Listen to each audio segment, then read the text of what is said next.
बिस्मिल्लाहिर्रहमानिर्रहीम, अस्सलामु अलैकुम, good morning to all of you. नाज़रीन, मॉर्निंग विद आवाज़ में सबा अबरो तां गड आहे।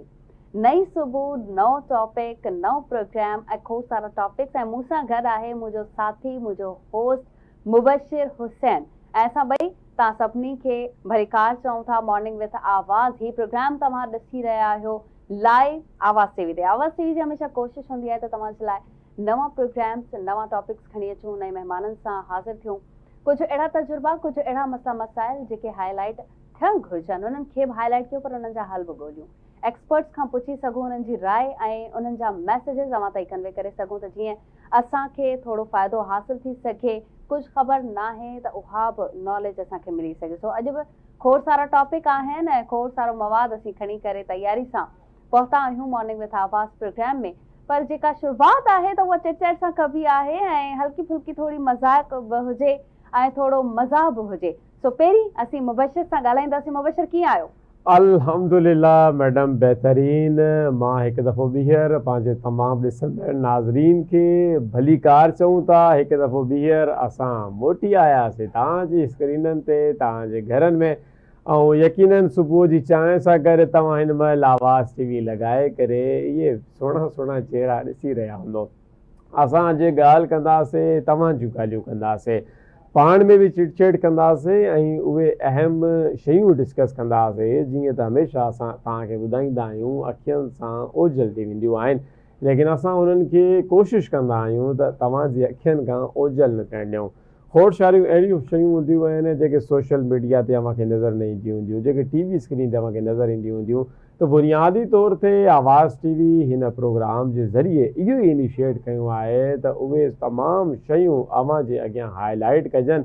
ऐं जॾहिं टाइम हुजे, सुबुह जो नाश्ते जी टेबल हुजे ऐं सुबुह जो जॾहिं हालो अहवाल तव्हांखे असांजे ज़बान मां मिलनि ऐं अहिड़नि प्यारनि प्यारनि चेहरनि खां मिलनि त भला ॿियो छा खपे ज़िंदगी में। बिल्कुलु। ऐं मसरूफ़ ज़िंदगी में कुझु न कुझु का न का हलचल हुजणु ज़रूरी आहे। मसरूफ़ ज़िंदगी में को अहिड़ो तजुर्बो हुजणु ज़रूरी आहे जेको हमेशह यादि रहिजी वञे। ऐं तजुर्बा शायदि अॼुकल्ह जी ज़िंदगीअ में आम नाहिनि थींदा। तजुर्बो हिकिड़ी अहिड़ी शइ आहे जेको हमेशह असांखे कुझु न कुझु सेखारे वञे थो। ऐं इहे मसरूफ़ ज़िंदगी अगरि हुजे त तजुर्बा घटि थी वेंदा आहिनि। मुबशिर, हिन ॻाल्हि सां तव्हां बि इतफ़ाक़ कंदा, पर तजुर्बा थियणु ज़रूरी बि आहिनि ज़िंदगी में। हाणे जेकी असांजी मसरूफ़ ज़िंदगी आहे ऐं मसरूफ़ ज़िंदगी हमेशह अलाए छो सिर्फ़ु असीं काउंट कंदा आहियूं कराची जी ज़िंदगी खे। ऐं आहे बि कराची जी ज़िंदगी जेतिरी फास्ट आहे, जेतिरी ट्रैक ते हले पई ऐं जल्दी जल्दी हले पई, ज़िंदगीअ गुज़ारण जो हिकिड़ो सुठो फ़लसफ़ो, हिकिड़ो तरीक़ो असांखे सेखारे पई कराची जी ज़िंदगी। बजाए ॿियनि शहरनि खे बि असीं फोकस में रखंदासीं, उन्हनि ते बि ॻाल्हाईंदासीं, पर कराची जी ज़िंदगी जेतिरो कुझु सेखारे पई, जेको मोटिवेट करे पई इंसान खे, या वरी तजुर्बा ॾे पई पर उन सां घणो कुझु इंसान खे सेखारे वञे पई, उहा आहे कराची जी ज़िंदगी। जीअं असां वटि हिकिड़ी कमर्शियल हले पई, कमर्शियल जी ॻाल्हि इन लाइ कयां पई जो उनखे फोकस कयो वियो आहे उन ज़िंदगी खे, त उहा जेकी ज़िंदगी आहे उहा कराची जी ज़िंदगी आहे। यानी कि असीं छा मिस कंदा आहियूं कराची जी ज़िंदगी में, असीं छा हासिल कंदा आहियूं कराची जी ज़िंदगी में, कराची में ज़िंदगी गुज़ारण जे हवाले सां अॼु ॻाल्हाईंदासीं। त मुबशिर, तव्हांखे कहिड़ा पॉइंट्स लॻनि पिया या तव्हां सम्झो पिया त फ़ाइदेमंद आहिनि, काराइता आहिनि? बिल्कुलु सबा, तव्हां अॼु इलाही अहम टॉपिक जे मथां ॻाल्हि ॿोल शुरू कई आहे ऐं यकीनन इहा कराची जी ज़िंदगी जी जेकॾहिं असां ॻाल्हि कयूं, बुनियादी तौर ते शहरनि जी लाइफ स्टाइल जी असां ॻाल्हि कयूं त कराची शहर जी जेका ज़िंदगी आहे उहा काफ़ी हार्ड बि आहे। जिथे आसानी आहे उते मुश्किल बि इलाही ॾाढी आहे। ऐं असां पंहिंजी ज़िंदगी में बि ॾिसंदा आहियूं रोज़मर्रा जे मामलातनि में कराची सिंध जो हिकिड़ो अहिड़ो ख़ूबसूरत शहर आहे। सिंध जी दिलि, जीअं तव्हां हमेशह पंहिंजी ॻाल्हि ॿोल जे दौरान चवंदा आहियो, सिंध जी दिलि जेका कराची आहे, इन में तव्हां ॾिसो हिकिड़ी सुठी ॻाल्हि इहा आहे त हिते तव्हांखे हर क़ौम जो माण्हू मिले थो। उहो पूरे पाकिस्तान जो जेके बि क़ौमूं आहिनि हिन शहर में बि वसंदियूं आहिनि ऐं इन जे करे कराचीअ खे मिनी पाकिस्तान बि चयो वेंदो आहे। यानी कि कराची जे जेकॾहिं सभा असां डिफरेंट इलाइक़नि जी ॻाल्हि कयूं, यानी पंजाब जे निस्बत सां हिते पंजाब कॉलोनी मिलंदी, कश्मीर जे निस्बत सां कश्मीर कॉलोनी मिलंदी ऐं इन तरीक़े सां जेको आहे भिटाई सरकार जे निस्बत सां भिटाई ॻोठ मिलंदो, भिटाई कॉलोनी मिलंदी। हज़रत सचल सर्विस सरकार जी निस्बत सां सचल ॻोठ मिलंदो, सचल कॉलोनी मिलंदी, इन तरीक़े सां खोड़ सारा मौलाना अहिड़ा मोहम्मद अली जोहर जे नाले सां असांखे हेॾो सुठो एरिया जोहर मिले थो, जोहर डिफेंस मिले थो। एरिया आहे, असां वटि समुंड आहे, हर शइ आहे, पर मसरूफ़ ज़िंदगी जेका मां ॻाल्हि कई त मसरूफ़ ज़िंदगी असांखे छा छा सेखारे थी ऐं कहिड़ा तजुर्बा ॾेई वञे थी। मुबशिर, असीं सिंध जा ॿिया इलाइक़ा बि घुमंदा आहियूं, ॾिसंदा आहियूं, उते इंसान खे फुर्सत घणी मिली वञे थी, यानी कि उते टाइम जी पंक्चुअलिटी त आहे, सभिनी माण्हुनि में आहे, पर छो एतिरी यानी कि एतिरी हार्ड लाइफ उते नाहे। ॿियो टाइम बचे थो जेको कराची में असां वटि नथो बचे। यानी कि हिकिड़ी थोड़ी मज़ा वारी बि ॻाल्हि आहे, जीअं औरतूं थोड़ी घणी हिक ॿिए सां चिट चिट कंदियूं आहिनि, थोड़ी गिला कंदियूं आहिनि हिक ॿिए सां, थोड़ी घणी त न हूंदी। इन ॻाल्हि तां मां तव्हां खां पुछा करणु चाहींदुमि, उहो इहो वाक़ियो छो चवंदा आहिनि त जेके औरतूं आहिनि, यानी कि इहा हिकिड़ी मिसाल ॾिबी आहे। अच्छा, मां हिन जो को अगेंस्ट या एंटी न आहियां, मां पंहिंजी राय ॿिए कंहिं प्रोग्राम में ॾींदुमि। इहा ॻाल्हि चवंदा आहिनि त ॿ औरतूं मिली वयूं त पोइ उन्हनि खे चुप करणु ॾुखियो हूंदो आहे, सभु इहो छो आहे भला, इहो तव्हां ॿुधायो। पर हाणे ईअं न आहे, हाणे छोकिरियुनि खे टाइम न आहे। जेके कराची जूं छोकिरियूं आहिनि तमामु फास्ट थी वियूं आहिनि, जॉब कनि थियूं, घर संभालनि थियूं, उन खां पोइ सोशल लाइफ बि आहे असांजी, ऐं उन खां पोइ असांखे म्यूज़िक बि ॿुधणो आहे, असांखे मोबाइल में बि रिसर्च करणी आहे, असांखे कुझु नई को एंटरटेनमेंट खपे थी, असांखे शॉपिंग लाइ टाइम खपे, शॉपिंग, ऐं जेके असां कलर्स चूज़ कंदा आहियूं, रेड में केतिरा कलर्स आहिनि, do you know about it? असांखे ख़बर आहे त कलर्स केतिरा आहिनि ऐं कहिड़ो कलर वरी कहिड़े सीज़न लाइ। ओ माय गॉड, ये खोड़ सारी शयूं। इहा ॻाल्हि बिल्कुलु ईअं ई आहे, बिल्कुलु ईअं ई आहे। असां पंहिंजे टॉपिक खां थोरो हटी बि रहिया आहियूं, लेकिन ठीकु आहे, इहा चिड़चिड़ जो सिलसिलो हलंदो रहंदो। इहा ॻाल्हि हक़ीक़त आहे। रंगनि जे हवाले सां वाक़ई में असां जेके छोकिरा आहियूं, जेके जेंट्स हज़रात हूंदा आहियूं, असांखे इहा ख़बर आहे ॻाढ़ो कलर आहे, साओ आहे, कारो आहे, नीरो आहे, ऐं वाइट आहे, बसि सफ़ेद आहे। ऐं जॾहिं औरतुनि खां तव्हां पुछा कयो त हे लाइट ग्रीन आहे, हे डार्क ग्रीन आहे, हे फलाणी शइ आहे, हे फलाणी शइ आहे, हे उन्हनि कलर्स जे अंदरि जेके असां जूं घरेलू जेके ख़वातीन आहिनि, जेके असां जूं औरतूं आहिनि, माऊं भेनरूं, उन्हनि खे जेतिरी कलरनि जी ॼाण आहे, यकीनन असां मर्द, असां छोकिरा उन्हनि ताईं नथा पहुची सघूं। ख़ैर, ॻाल्हि ज़िंदगी जी हले थी पई, कराची जी ज़िंदगी जी हले थी पई। कराची जी ज़िंदगी हाणे असां थोरो हार्ड पहलू जे मथां डिस्कस कयूं था। हार्ड पहलू इन करे त कराची जे अंदरि जेको बि नौजवान छोकिरो रहे थो पियो, उनखे पंहिंजे पाण खे सर्वाइव करण लाइ घटि में घटि सवा 12 कलाक कमु करण जी ज़रूरत आहे। छो जो लाइफ स्टाइल इलाही महांगो थी वियो आहे, ज़िंदगी महांगी थी वई आहे, महांगाइयूं इलाही थी वियूं आहिनि। बल्कि असां पाण पंहिंजे कोलीग्स खे ॾिसंदा आहियूं, जेके ऑफिसिस में असां सां गॾु कमु था कनि, ॿ नौकरियूं वीचारा करण ते मजबूर आहिनि। उनजी वजह इहा ई आहे त हिन एतिरे वॾे शहर में, हिन मिनी पाकिस्तान में ज़िंदगी गुज़ारणु एतिरी आसान न आहे। खोड़ सारा माण्हू इहो सोचे करे ईंदा आहिनि त बाबा बसि ठीकु आहे, ॻोठनि मां निकिरी करे शहर में वञूं था ऐं सर्वाइव करे वेंदासीं। बिल्कुलु सर्वाइव हर इंसानु करे वेंदो आहे ऐं तव्हां बि करे वेंदो इंशाअल्लाह। लेकिन ॻाल्हि इहा आहे, जेकॾहिं तव्हां को प्लान रखी करे अचो था त तव्हां इहो न सम्झो त कराचीअ में अचण सार ई तव्हां जेको आहे सेकेंड डे, हा, विदिन सेकेंड डे ई तव्हां जेको आहे को डिफेंस जे अंदरि तव्हांखे फ्लैट मिली वेंदो, को गाॾी मिली वेंदी, अहिड़ी सूरत हाल न आहे। तव्हांखे महिनत करणी पवंदी आहे। वरी ॻोठनि जी ज़िंदगी जी असां ॻाल्हि कयूं त ॻोठनि जी छा ज़िंदगी आहे, उताकूं, कचहरियूं, बुज़ुर्गनि सां गॾु हवा वारो माहौल, निज़ाम, बिल्कुलु मूंखे जेकॾहिं का ज़िंदगी अट्रैक्ट कंदी आहे, जी तव्हांखे अट्रैक्ट कंदी आहे, उहा ॻोठ वारी ज़िंदगी। पर मुबशिर, मां तव्हां सां हिते डिसएग्री कंदमि इन ॻाल्हि ते, छो त असांजा नौजवान अगरि अॻियां न वधंदा, अगरि उताकुनि में वेठा हूंदा, अगरि कचहरियुनि में वेठा हूंदा, अगरि चांहि जे कोप लाइ होटल ते टीवी वेठा ॾिसंदा, त असांजो मुस्तक़बिल तबाह आहे, सिंध जो मुस्तक़बिल तबाह आहे। मां उन्हनि सभिनी माण्हुनि खे सजेस्ट कंदमि, कराची निकिरी अचो। यूनिवर्सिटीज़ आहिनि, बहितरीन यूनिवर्सिटीज़ तव्हां लाइ स्कॉलरशिप्स खणी वेठियूं आहिनि, डिग्रीज़ आहिनि, हिते जॉब्स क्रिएट केॾियूं पयूं थियनि रोज़ाना जी बुनियाद ते। छोकिरियूं निकिरी अचनि, छोकिरा निकिरी अचनि, अॻियां वधंदा आहिनि। हितां खां वरी पोइ अॻियां असांखे मौक़ो मिले थो और ॿियनि कंट्रीज़ में वञण जे लाइ, फॉरेन कंट्रीज़ में असीं अप्लाई कंदासीं, किथां खां किथे निकिरी वेंदासीं, ऐं निकिता बि आहिनि छोकिरा। बिल्कुलु ईअं ई आहे। हिते मां हिकिड़ी ॻाल्हि नाज़रीन तव्हांखे ॿुधाए बि छॾींदुमि, ईअं न थिए सभा जे चवण ते तव्हां राति जी टिकट कराए कराची अची वञो। बिल्कुलु कराची अचो, तव्हांखे सभा ठीकु मशवरो ॾेई रही आहे। जेकॾहिं तव्हां पंहिंजो लाइफ स्टाइल बहितर करणु था चाहियो, ज़िंदगी बहितर करणु था चाहियो, त हिकिड़े वॾे शहर में हिजरत करणु घुरिजे। हिजरत हूअं बि सुनत आहे, त उहा इंसान खे कामयाब बि कंदी आहे। लेकिन जॾहिं तव्हां अचो था त एटलीस्ट पंहिंजो प्लान 1 साल जो 2 सालनि जो पंहिंजो प्लान करे अचो त असांखे एतिरा साल महिनत करणी आहे ऐं एतिरनि सालनि महिनत करण खां पोइ जेको आहे तव्हांजी ज़िंदगी तव्हांखे उहे नतीजा ॾींदी, उहे रिज़ल्ट्स ॾींदी। जेके माण्हू रहनि था, असांजा वालदेन अबा ॾाॾा असांजा शुरू जे ज़माने में कराची अची विया, कराचीअ वारा थी विया, असांजी ज़िंदगी कराची में गुज़री। इन करे असां हिन शहर खे सुठे तरीक़े सां सम्झी वरितो आहे, हिन जी नफ़्स खे सुठी तरीक़े सां सम्झी वरितो आहे। त असां इहो ई चाहींदासीं त हिन स्क्रीन जे ज़रिए तव्हां ताईं रियलिटी वारी ॻाल्हि पहुचायूं। तव्हां बिल्कुलु जेकॾहिं हिन शहर में अचो सभा जे चवण ते, सभा जे मशवरे ते, त तव्हां पंहिंजी तयारी जे हवाले सां मुकमल तौर ते अचिजो। रोज़गार बिल्कुलु हिते आहे, लेकिन इहो तव्हांजे मथां आहे, तव्हांजी डेडिकेशन जे मथां आहे त तव्हां रोज़गार कहिड़े नियत सां ॻोल्हियो था। जेकॾहिं तव्हांखे कमु नथो मिले, 2 महीननि में तव्हां वापसि ॻोठु हलिया वेंदो, त इहो बि यकीनन तव्हांजे लाइ मुनासिबु ॻाल्हि न आहे। त जॉब्स मिली वेंदी 2 महीननि खां पोइ न 3 महीननि खां पोइ मिली वेंदी। वरी हींअर जो फी ज़मानो बाइक्स हलनि थियूं पियूं, बाइकियाज़ हलनि था पिया। वरी जीअं सभा ॻाल्हि कई असांजी भेनरनि जे लाइ, तव्हांखे त सिंध हुकूमत स्कूटियूं बि ॾेई रही आहे। त बिल्कुलु असांजो जेके माऊं भेनरूं आहिनि उहे बि कराची अचनि, पढ़ाई जी घटि सां अचनि। यूनिवर्सिटीज़ में दाख़िलाऊं खुलियूं पियूं आहिनि, अचो यूनिवर्सिटी में दाख़िला वठो, सिंध हुकूमत खां लाइसेंस ठाराए करे स्कूटी वठो, उनजे मथां ट्रैवल कयो ऐं हिकिड़ी शाहाना ज़िंदगी गुज़ारण जी कोशिशि कयो। बिल्कुलु, नओं शहर वॾो शहर बि खोड़ कुझु सेखारे थो, तजुर्बा ॾिए थो।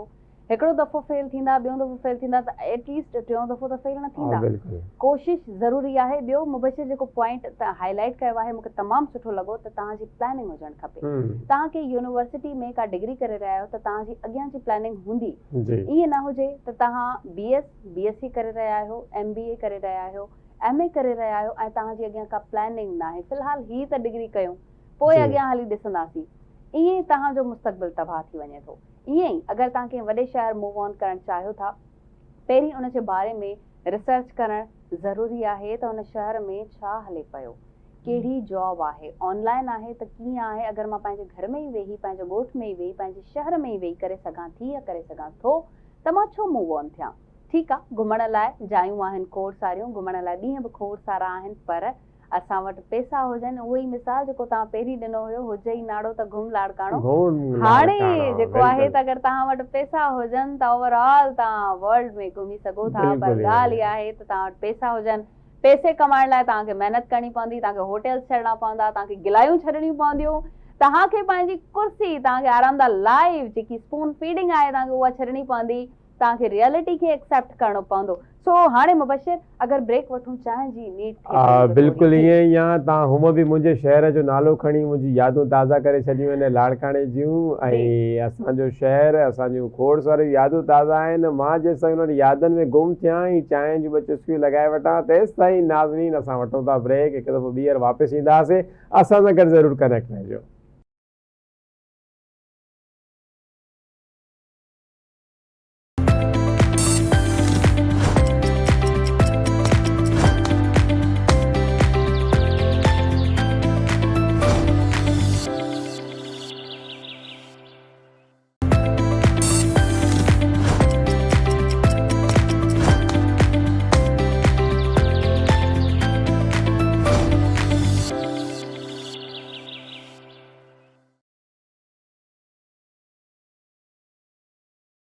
वेलकम बैक नाज़रीन। हिकु दफ़ो ॿीहर भली कार असीं मोटी आयासीं। यकीनन तव्हां अञा ताईं कनेक्ट थी करे नाश्तो बि कंदा पिया हूंदव, चांहि बि पीअंदा पिया हूंदव। इन करे असां सोचियोसीं त पंहिंजे नाज़रीन खे जेको असांजो इंतज़ारु कनि था पिया, उन्हनि खे घणो इंतज़ारु न कराइजे, जल्दी वापसि अचिजे त असां मोटी आयासीं तव्हांजे स्क्रीननि ते। हिकु दफ़ो ॿीहर असां हिन महिल डिस्कस करे रहिया आहियूं थोरा लाइटर इशू, थोरा ख़ुशियुनि वारा, चहकनि वारा, जिन खे ॿुधी करे ख़ुशियूं मिलनि ऐं ताज़गी मिले तव्हांजी लाइफ स्टाइल में।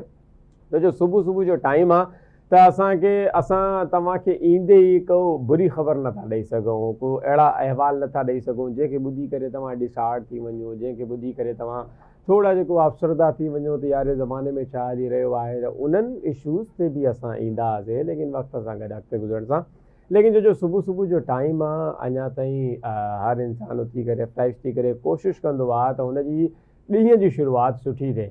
त जॾहिं ॾींहं जी शुरूआति सुठी थिए त पोइ लाज़मी ॻाल्हि आहे असांजो बि इहो फ़र्ज़ु आहे त असां तव्हांजे ॾींहं जी शुरूआति सुठी करण जी कोशिशि कयूं। ऐं हींअर जेका असां मौज़ू तव्हां वटि खणी आया आहियूं टॉपिक सभु असां पंहिंजी नाज़रीन सां डिस्कस कंदासीं, उहो आहे पाकिस्तान जे सदर आसिफ अली ज़रदारी जो 5 ॾींहंनि जो चीन जो दौरो, जेको भरपूर तरीक़े सां थी रहियो आहे। उनखे अॼु 3 ॾींहं आहे इन दौरे खे, ऐं इन दौरे जे दौरान असां खोड़ सारियूं शयूं असांखे ॾिसण में आयूं आहिनि। अॼु बि सदर ज़रदारी जूं यकीनन डिफरेंट एक्टिविटीज़ हूंदियूं, सरगर्मियूं हूंदियूं, उहे यकीनन आवाज़ TV जी स्क्रीन ते अव्हांखे बतौर न्यूज़ बि असांजा साथी ॾींदा रहंदा, बल्कि मां बि तव्हांखे ॾींदो रहंदुमि इंशाअल्लाह। ऐं कल्ह असां ॾिठोसीं इलाही सुठियूं सरमनीज़ वग़ैरह थियूं हुते सदर आसिफ अली ज़रदारीअ सां। हिन चीन जो दौरे में सिंध जो सीनियर वज़ीर शर्जील इनाम मेमण बि गॾु आहे, ऐं उन सां गॾु सेनेटर सलीम मांडवीवाला बि गॾु आहे, ऐं उन्हनि सां गॾु ॿियो वफ़द आहे जेको पाकिस्तान ऐं चीन जा सुठा लाॻापा क़ाइमु करण जे लाइ वधीक हिन महिल उते महिनत करे रहियो आहे, ऐं पाकिस्तान सां गॾोगॾु सिंध जे हवाले सां बि उते इनिशिएट वठी रहियो आहे। कल्ह असां दौरे में हिकिड़ी वॾी ख़ूबसूरत ॻाल्हि थी सभा, मां पंहिंजे नाज़रीन खे ॿुधाइणु चाहींदुमि त कल्ह सदर आसिफ अली ज़रदारी जेको आहे उहो हुनान शहर जेको सूबो आहे चीन जो, हुनान सूबे जे चांगशा शहर में हिकिड़ी तक़रीब मुनक़िद थी, ऐं चीन जे अंदरि हिकिड़े डॉक्टर खे तमग़ा पाकिस्तान ॾिनो वियो, यानी कि उन्हनि खे जेको आहे उन्हनि जी ख़िदमातनि जी एतराफ़ जे लाइ सितारा पाकिस्तान सां उन्हनि सां नवाज़ियो वियो। हाणे इहो पंहिंजे नाज़रीन खे ॿुधाइणु ज़रूरी आहे त सदर आसिफ अली ज़रदारी पाकिस्तान मां ट्रैवल करे चीन वञनि था, ऐं उतां जे हिकिड़े मक़ामी डॉक्टर जंहिंजो नालो आहे प्रोफेसर पान ज़ियांग, उनखे सितारे पाकिस्तान सां नवाज़नि था पिया। आख़िर छो? उन जी वजह इहा आहे त चीन जो प्रोफेसर पान ज़ियांग जेको पोएं साल 2025 में पाकिस्तान दौरे ते आयो, ऐं उते हिन जेके नंढी उमिरि जा जेके ॿार आहिनि, पैदाइशी उमिरि में तव्हां ॾिसो अक्सर औक़ात दिलि जो मसइलो थींदो आहे, कंहिं ॿार जो जेको दिलि आहे उहो धड़कन बंदि थी वेंदो आहे, या उनजी हार्ट बीट पंहिंजी स्पीड खां घटि हूंदी आहे, या खोड़ सारा अहिड़ा मसइला जेके पैदाइशी ॿारनि में थींदा आहिनि। प्रोफेसर पान ज़ियांग पाकिस्तान अची करे उन जे मथां कमु कयो, ऐं बाक़ाइदा उन्हनि ॿारनि जो इलाजु कयो, ऐं पाकिस्तान में अहिड़ी टेक्नोलॉजी इस्तेमालु जेको आहे उहो नाले ते कराई, अहिड़ी टेक्नोलॉजी इंट्रोड्यूस कराई त यानी कि जेके पैदा थींदड़ ॿार आहिनि, जेकॾहिं कंहिंजे हार्ट जो को अहिड़ो प्रॉब्लम थिए त उन्हनि जो फिलफोर इलाजु कयो वञे। ऐं हिननि ख़िदमात ते इहा टेक्नोलॉजी पाकिस्तान आणण ते, ऐं पाकिस्तान जे अंदरि उन्हनि तमामु डॉक्टरनि जी तरबियत करण ते, उन्हनि खे ट्रेन करण ते सदर आसिफ अली ज़रदारीअ पारां प्रोफेसर पान ज़ियांग खे सितारे पाकिस्तान सां नवाज़ियो वियो, जेका असां लाइ इलाही सुठी ॻाल्हि आहे। इन जो मतिलबु इहो आहे त पाकिस्तान अॻिते वधी रहियो आहे, सिंध अॻिते वधी रहियो आहे। अहिड़ा इनिशिएट हुकूमत जे तरफ़ां असांखे ॾिसण में अचनि पिया, यानी कि हुकूमत जे तरफ़ां असांखे इलाही ज़्यादा सिंसियरनेस पंहिंजी आवाम जे लाइ नज़र अचे पई, यानी उहो चाहिनि था पिया त हाणे पाकिस्तान जो आवाम, सिंध जो आवाम ख़ुशहाल वारी ज़िंदगी गुज़ारे। बिल्कुलु मुबशिर, तव्हां सुठा पॉइंट्स हाईलाइट कया आहिनि, ऐं चीन जो जेको हिन वक़्तु दौरो थी रहियो आहे, जेका असांजी क़यादत उते पहुतल आहे, ख़ासि करे सदर आसिफ अली ज़रदारी साहब जन पाण उते पहुतल आहिनि 5 ॾींहंनि जे दौरे ते। सूबाई वज़ीर सीनियर वज़ीर शर्जील इनाम मेमण साहब जन जो ही बहितरीन क़दम आहे, उन्हनि सां गॾु आहिनि सलीम मांडवीवाला, उन्हनि सां गॾु आहिनि। इहे सभु असीं अगरि जॾहिं दौरा ॾिसूं पिया त इहा पाकिस्तान जी कामयाबी आहे।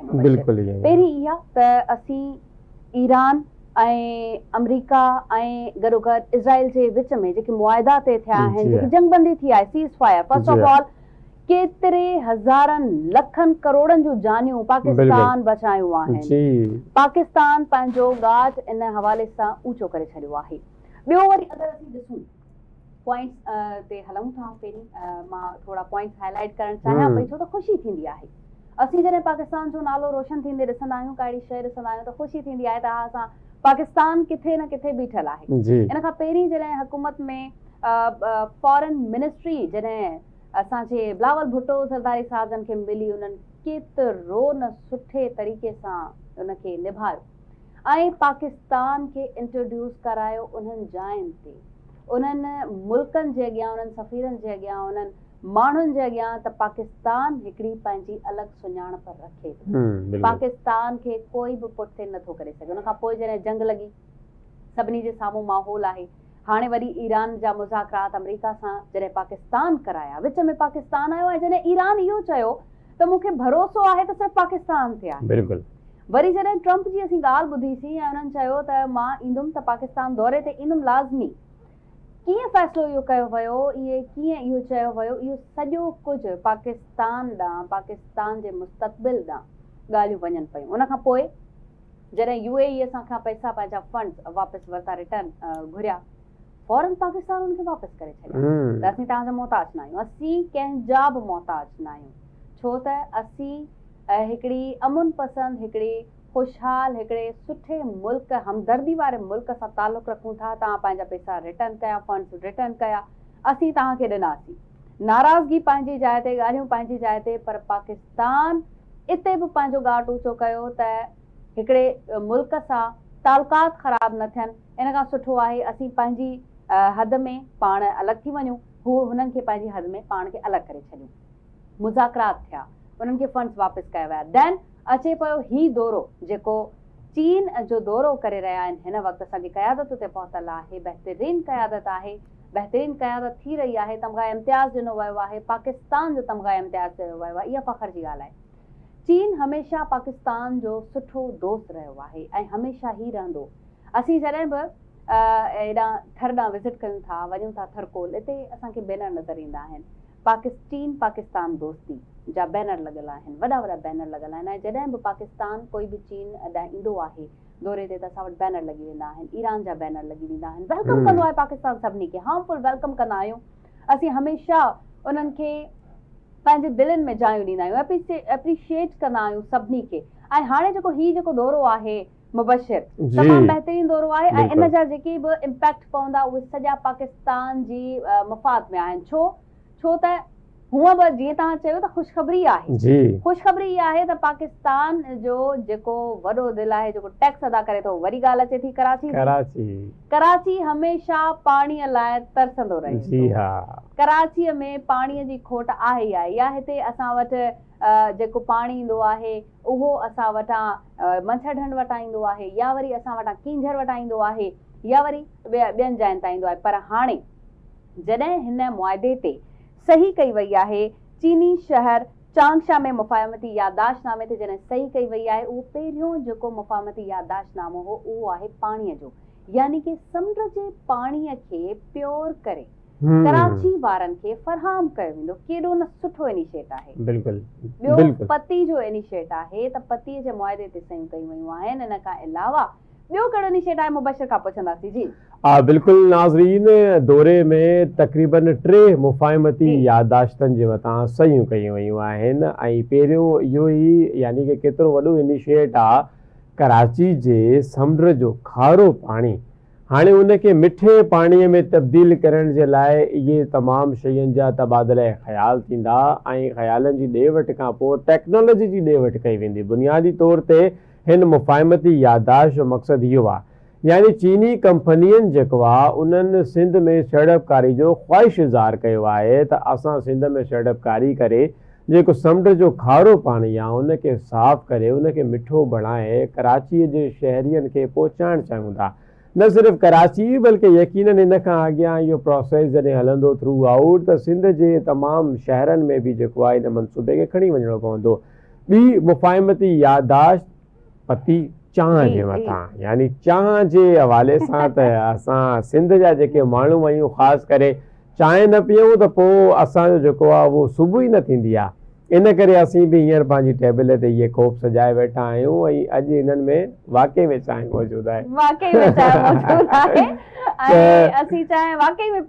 हा बिल्कुलु, असीं वाक़ई में पी रहिया आहियूं। जी जी जी बिल्कुलु। त सेकेंड जेको MOU साइन कयो वियो उहो चांहि जे शोबे जे मथां, यानी कि अहिड़ी कंपनी जेका आहे उहा सिंध जे अंदरि पंहिंजो सिलसिलो स्टार्ट कंदी ऐं चांहि जी पतीअ जे हवाले सां रिसर्च बि थींदी ऐं थी थो सघे अनक़रीब पाकिस्तान पाण प्रोड्यूस करणु लॻे इहे तमामु शयूं। इन्हनि मुफ़ाहमती याददाश्तनि जो मक़सदु इहो आहे। ऐं टी मुफ़ाहमती याददाश्त जेका आहे उहा टेक्नोलॉजी जे हवाले सां आहे, उहा ट्रांसपोर्ट जे हवाले सां आहे, यानी कि उते जेके इंडस्ट्रीज़ गाॾियूं ठाहिनि पियूं, उते जेके इंडस्ट्रीज़ मोटरसाइकिल्स ठाहिनि पियूं, तव्हां ॾिसो इलेक्ट्रिक बाइक्स उते ठहनि थियूं, इलेक्ट्रिक कारूं उते ठहनि थियूं पियूं ऐं खोड़ सारा इनिशिएट, छो जो चीन जेको आहे हींअर टेक्नोलॉजी जे मैदान में सभिनी मुल्कनि खां अॻिते आहे, इन में को शक न आहे।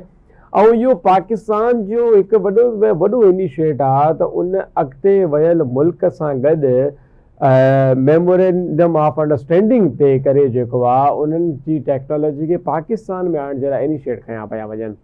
यानी जेके गाॾियूं हींअर चीन में ठहनि थियूं, अचण वारे वक़्त में तव्हां हुननि जा प्लांट पाकिस्तान जे अंदरि ॾिसंदव।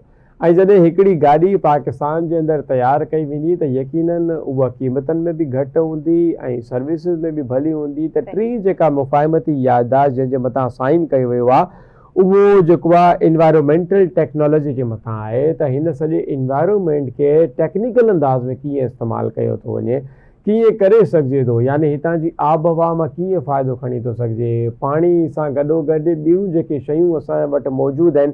जीअं तव्हां ॾिठो हूंदो जेको गंद कचिरो आहे, उते चीन जे अंदरि जेको आहे गंद कचिरे मां बिजली प्रोड्यूस कई थी वञे। उहो हिकिड़ो अहिड़ो मुल्क आहे जेको कचिरे मां बिजली प्रोड्यूस थो करे, त why not Pakistan, why not Sindh. त यकीनन हे जेके मुफ़ाहिमती यादाश्तूं क़ाइमु कयूं वयूं आहिनि, हे इन शइ जो इनिशिएट जो स्टार्ट आहिनि। हाणे इहे तमामु कंपनियूं नेक्स्ट फेज़ में पाकिस्तान ईंदियूं ऐं इन्हनि जेको मेमोरेंडम ऑफ अंडरस्टैंडिंग साइन कया विया आहिनि इन खे अॻिते वधाईंदियूं। सेकेंड स्टेज ते वधाइण सां गॾोगॾु इहे शयूं जेको आहे पाकिस्तान में अपडेट थींदियूं।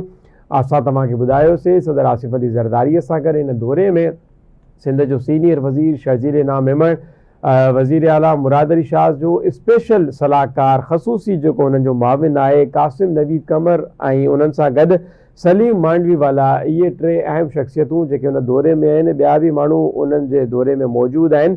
त शर्जील इनाम मेमण बि कल्ह जॾहिं मेमोरेंडम ऑफ अंडरस्टैंडिंग साइन कई त उन्हनि पंहिंजे बयान में इहो ई चयो त हाणे असांखे आवाम जी बुनियादी सहूलियतनि जी फराहमी, जदीद टेक्नोलॉजी ऐं सनती सहकार जे लाइ जेको आहे नवां मौक़िया पैदा थी विया आहिनि जंहिंजो मुकमल तौर ते फ़ाइदो खणंदासीं। बिल्कुलु मुबशिर, टेक्नोलॉजी ते त मूंखे खोड़ सारो ॻाल्हाइणो हुयो, छो त मां टेक्नोलॉजी जे बारे में इलाही रिसर्च कंदी रहंदी आहियां। जॾहिं चाइना जी ऐं ॻाल्हि अचे जापान जी, चीन जी, त पोइ खोड़ सारी टेक्नोलॉजी माइंड में अची वेंदी आहे। ख़ैर वठंदासीं त नंढिड़ो ब्रेक, अगरि असां ब्रेक खां पोइ वापसि अचूं था, अगरि असां वटि टाइम हूंदो त टेक्नोलॉजी ते लाज़मी ॻाल्हाईंदासीं। ज़रूरु।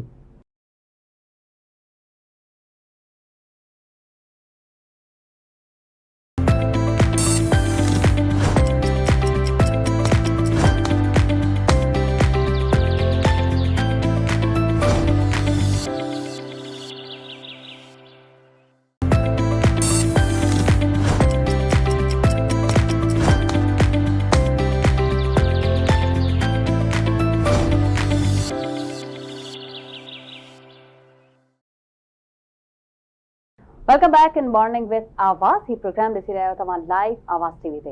नाज़रीन, अहम इशू, हॉट इशू जिन ते हिन वक़्तु असीं ॻाल्हाए रहिया आहियूं ऐं ॻाल्हाईंदासीं पीर वसण जो वाक़ियो जेको तमामु घणो हाईलाइट आहे ऐं असां वटि हाईलाइट वाक़िया थियनि पिया त अथा, पर उन्हनि ते बुंझो न पियो अचे। जीअं असीं कुझु ॾींहं पहिरीं उजाला परवीन ते ॻाल्हायोसीं जेका हिन वक़्त ताईं बाज़ियाब नाहे थी सघी। उनखां पहिरीं अगरि असीं हलिया वञूं त प्रिया कुमारी जो किथे पतो नाहे पइजी सघियो। असां वटि टीम्स बि जोड़ी वियूं पर हिन वक़्त ताईं उनजो को बि पतो नाहे पियो। उनजा पीउ मां लाचार मजबूर पंहिंजी धीअ ॾांहुं निहारनि पिया त अलाए कॾहिं असांखे मिलंदी, कानून ॾांहुं निहारनि पिया त असांखे इंसाफ़ मिलंदो। ऐं हाणे जेको 5 खां 6 ॾींहं या 7 ॾींहं थिया आहिनि इहो वाक़ियो पेश आयो आहे पीर वसण में मासूम न्याणी अनीसा फुल जेका आहे उन जो अतो पतो न पियो। ऐं अगरि पतो पियो बि त लाश जी सूरत में। नाज़रीन, आख़िर केतिरा लाश ॾिसंदासीं? अगरि न्याणी मिलनि बि थियूं त लाश जी सूरत में मिलनि थियूं, अगरि नथियूं मिलनि त हमेशह लाइ ग़ाइब थी वञनि। इहे मासूम गुलनि जहिड़ा ॿार आख़िर केसि ताईं गुम थींदा रहंदा? आख़िर कानून पंहिंजी हरकत में छो नथो अचे? ॻाल्हाईंदासीं। वीडियो लाइन ते असांखे हिन वक़्तु जॉइन कयो आहे बैरिस्टर आहिनि जेके अनीसा फुल जो जेको केस आहे प्रोबोनो केस विड़ी रहिया आहिनि, उन्हनि जा रिलेटिव बि आहिनि। उन्हनि सां ॻाल्हाईंदासीं ऐं बाद में हिन केस ते बि असीं डिस्कस खोड़ सारी कंदासीं। फैज़ सियाल साहब असां सां गॾु मौजूदु आहिनि। अस्सलाम वालेकुम।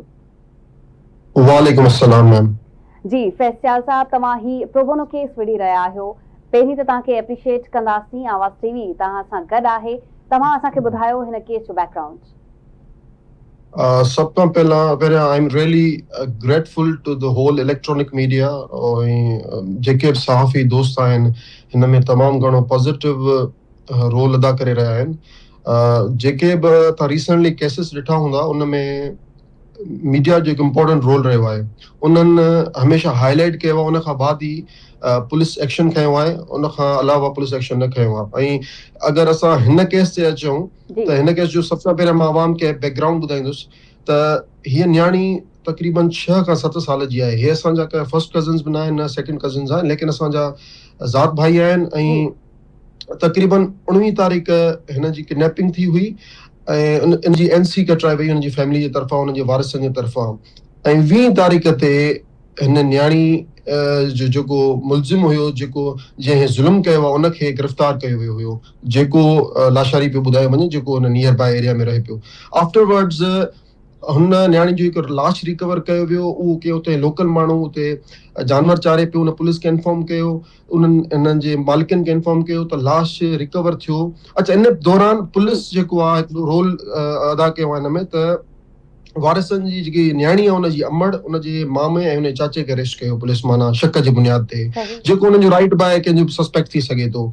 त उन खां बाद हिनखे कलम लागू कयो वियो 363 जेको किडनैपिंग आहे। त स्टिल मर्डर जो कलम लागू न आहे थियो, जेको अॻिते थींदो इंटरम चालान पेश थींदो त उन में असां उनखे परसू कंदासीं इंशाल्लाह। अच्छा, सभ खां वॾी दुख जी ॻाल्हि इहा आहे त पोस्टमार्टम रिपोर्ट हिनमहिल ताईं न आई। अच्छा जी, पोस्टमार्टम रिपोर्ट स्टिल माना मालिकनि वटि न आहे पहुती। हो MS सां कनेक्टेड आहिनि, हिन महिल कॉन्टेक्ट में आहिनि। ऐं मुंहिंजो रोल इहो आहे त मां कल्ह DIG Sukkur range SSP Khairpur खे हिकु फॉर्मल एप्लीकेशन हितां मोकिली आहे त हिन केस खे तव्हां प्रायोरिटी बेसिस ते ॾिसो। ऐं अॼु मां डिप्टी कमिश्नर खैरपुर खे मां हिकु प्रॉपर वे सां फॉर्मल लेटर लिखंदुसि त काइंडली MS खे तव्हां या DHO खे हिदायत कयो त एज सून एज पॉसिबल जेकी आहे पंहिंजो पोस्टमार्टम रिपोर्ट पेश कनि, त जीअं न्याणी सां इंसाफ़ थी सघे। ऐं न्याणी जो लाश अहिड़ी कंडीशन में मिलियो आहे त जेको असां एक्सप्लेन नथा करे सघूं। यकीन कयो, माना असांजो रूह ॾकी थो वञे, इन हालत में हुनजो लाश मिलियो आहे। उनजा वार मिलिया आहिनि, हाणे उनजो वारनि जो DNA मैच कयो पियो वञे हुनजी अमड़ सां। त तव्हां सोचो हिन अमड़ ते छा गुज़री हूंदी, हिन जे वालिद साहब ते छा गुज़री हूंदी। ऐं यकीन कयो, इन इंसिडेंट खां पोइ पूरे पीरवसण, पूरे खैरपुर में हरासा थी वई आहे। ॿारनि खे माना ॿाहिरि कढियो नथो वञे। मुंहिंजा कज़न्स नंढा उते आहिनि, उन्हनि खे मां चवां त ॿाहिरि न वञो इन इंसिडेंट खां पोइ। यकीन ख़ौफ़ थी वियो आहे, हरासा थी वई आहे। जो छा रीज़न आहे पोस्टमार्टम डिले थियण जी रिपोर्ट? छा जवाबदार जेको आहे उहो को ज़्यादा बाअसर शख्स आहे इन जी वजह सां? सर, इन जी बिल्कुलु का नॉलेज न आहे। आई एम इन Karachi right now, practice lawyer आहियां मां कराची में। मां हुनजी फैमिली सां कल्ह राब्तो कयो आहे। मां चयो बाबा डिटेल त वठो तव्हां MS सां, मां पंहिंजो त फॉर्मल तरीक़ो कयां थो।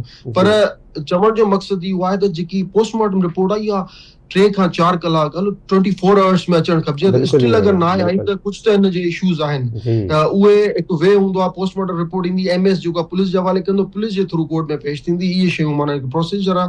पर स्टिल मालिकनि खे का इंफॉर्मेशन न आहे, उन्हनि पंहिंजो ज़ोर बि लॻायो आहे उते। पर अनफॉर्चुनेटली माना हिनमहिल ताईं असांजे ज़िले जो SSP साहब उते माना वारिसनि वटि लड़ी न आया आहिनि। उन पहिरीं ॾींहं ते मेरठ हाईवे ते धरणो भयो, उते पंहिंजो हिकिड़ो प्रोटेस्ट रिकॉर्ड करायो। मां हिन में वरी बि इहो चवंदुमि त इलेक्ट्रॉनिक मीडिया तमामु हिकु पॉजिटिव रोल अदा कयो आहे। अच्छा, क़ाबिल एतराफ़ कयो आहे पंहिंजे ॾोह जो? मैम, बिल्कुलु क़ाबिल एतराफ़ कयो आहे, लेकिन इन में ॾिसो, हुन चयो आहे, जेको वीडियो आयो आहे, त मां न्याणी जे सीने ते लत रखी हुनखे मां घुटो ॾेई मारियो आहे। हाणे इहो थी सघे थो उनखे गबा गबा कयो अथनि। हाणे इहा तव्हां ॾिसो त जॾहिं पोस्टमार्टम ईंदी, हिन जो क़ाबिल एतराफ़ जेको बि करे, हिन जो को बि वैल्यू नथो रखे कोर्ट में अंटिल अनलेस अगरि उहो अची चए त मां पुलिस मूंखे ज़बरदस्ती बि करे ऐं मां उते मजबूरन मूंखे उते ॻाल्हाइणो पियो। ठीकु आहे साहब, तव्हां असां सां गॾु कनेक्ट हुजो। असां वटि हिन महिल जेको आहे उहो न्यूज़ ब्रेक आहे मुख़्तसर। नाज़रीन, असां पंहिंजी कन्वर्सेशन जारी रखंदासीं। तव्हीं हे न्यूज़ ब्रेक वठी करे वापसि।